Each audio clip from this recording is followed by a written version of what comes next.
यहाँ भगवान शिव के सच्चे भक्त की एक प्रेरणादायी हिंदी कहानी लगभग 300 शब्दों में प्रस्तुत है। शिव के सच्चे भक्त की कहानी प्राचीन समय की बात है।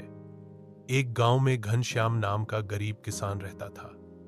उसके पास धन दौलत तो नहीं थी, लेकिन उसके मन में भगवान शिव के प्रति अटूट श्रद्धा थी। हर सोमवार वह पास के शिव मंदिर में जाकर बेलपत्र, जल और धतूरा चढ़ाता। वह हमेशा कहता, भोलेनाथ को सच्चे मन से याद करो, वही सब कुछ देंगे। गांव के कुछ लोग उसका मजाक उड़ाते। वे कहते, तेरे पास तो पहनने को कपड़े और खाने को अन्न तक नहीं है, शिवजी ने तुझे क्या दिया? लेकिन घनश्याम हंसकर कहता, यह जीवन ही उनकी देन है, वही सबसे बड़ा वरदान है। एक साल गांव में भयंकर अकाल पड़ा। कुएं सूख गए, खेत बंजर हो गए। सब लोग परेशान हो उठे, लेकिन घनश्याम ने अपनी श्रद्धा नहीं छोड़ी।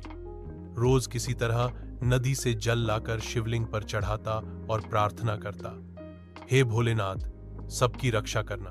कहते हैं, उसकी सच्ची भक्ति से प्रसन्न होकर भगवान शिव एक साधु के रूप में उसके सामने प्रकट हुए। उन्होंने कहा, वत्स, तूने कठिन समय में भी मेरी पूजा नहीं छोड़ी, मैं तुझे आशीर्वाद देता हूं। अचानक गांव में मेघ बरसे, नदियां भर गईं और खेतों में हरियाली लौट आई। गांव के लोग समझ गए कि घनश्याम की भक्ति ही गांव को अकाल से बचा लाई। सबने उससे क्षमा मांगी और भगवान शिव के चरणों में सच्ची आस्था रखने लगे।